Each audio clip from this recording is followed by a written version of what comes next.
Friends, PP education में आप सभी का स्वागत है। जिन कैंडिडेट्स के लेसन प्लान को लेकर के रिक्वायरमेंट्स होती हैं उन कैंडिडेट्स के लिए आज हम हिंदी सब्जेक्ट का लेसन प्लान लेके आए हैं। तो चलिए स्टार्ट करें।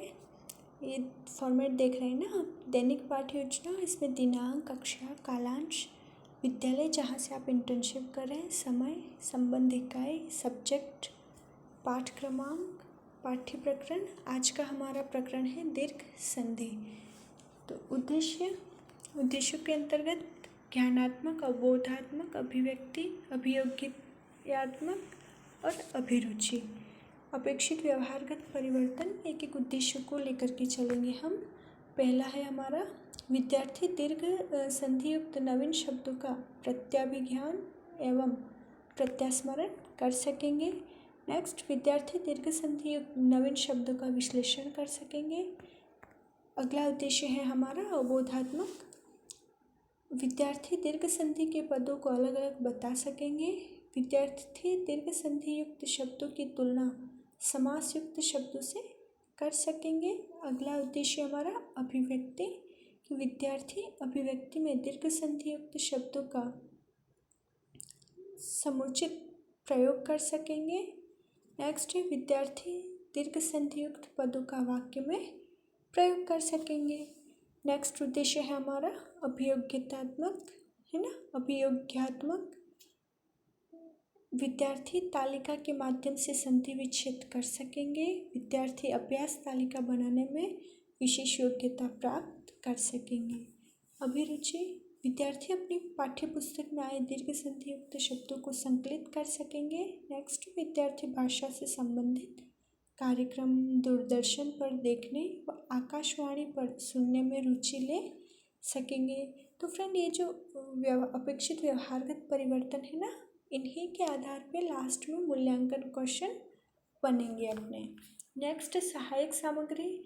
इसमें कक्ष उपयोगी सामान्य उपकरण यथा लपेट फलक, श्वेत वर्तिका, जार्डन, डस्टर को कहते हैं, व नियमीकरण चार्ट आदि। विधि, शिक्षण विधि या प्रविधि, स्पष्टीकरण विधि, प्रश्नोत्तर विधि। पूर्व ज्ञान, विद्यार्थी संधि की सामान्य जानकारी रखते हैं। प्रस्तावना, संधि का चार्ट प्रस्तुत करते हुए, है ना। तो इसमें प्रस्तावना प्रश्न आएंगे। छात्राध्यापिका या छात्राध्यापक जो भी है आप, क्रियाएं, छात्र क्रियाएं।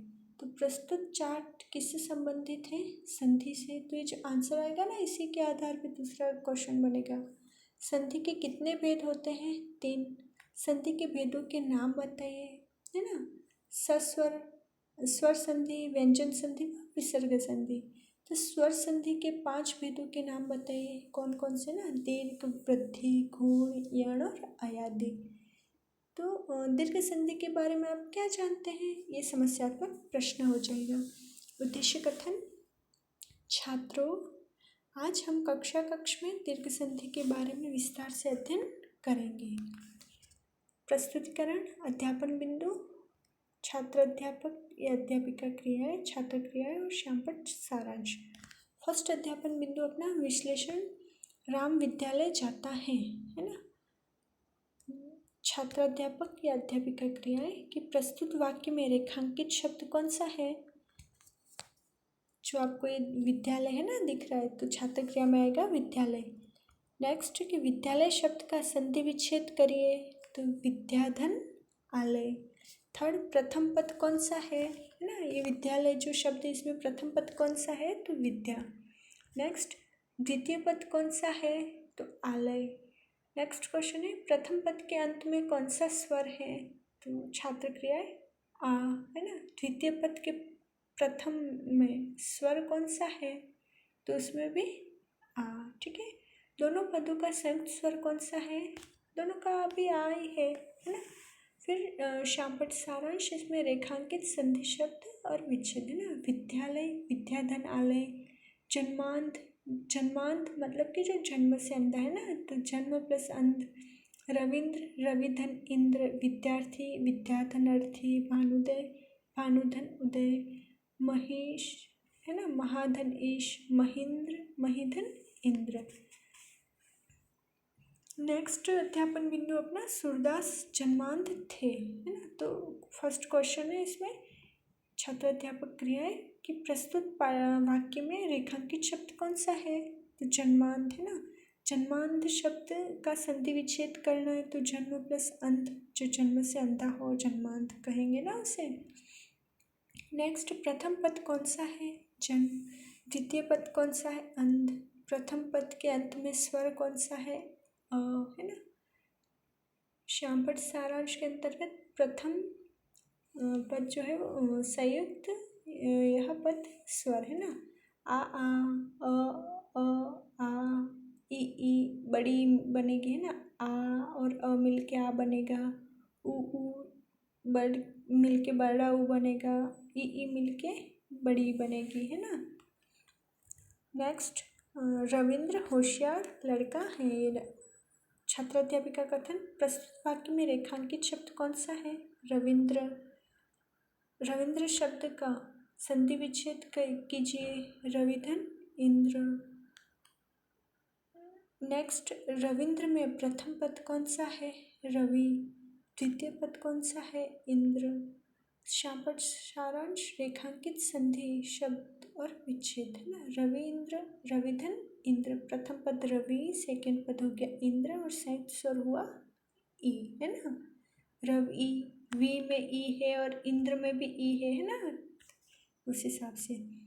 नेक्स्ट है प्रथम पद के अंत में स्वर कौन सा है, ई। द्वितीय पद के प्रथम में स्वर कौन सा है, ये भी ई है ना। दोनों वर्णों का संयुक्त स्वर कौन सा है, तो ई।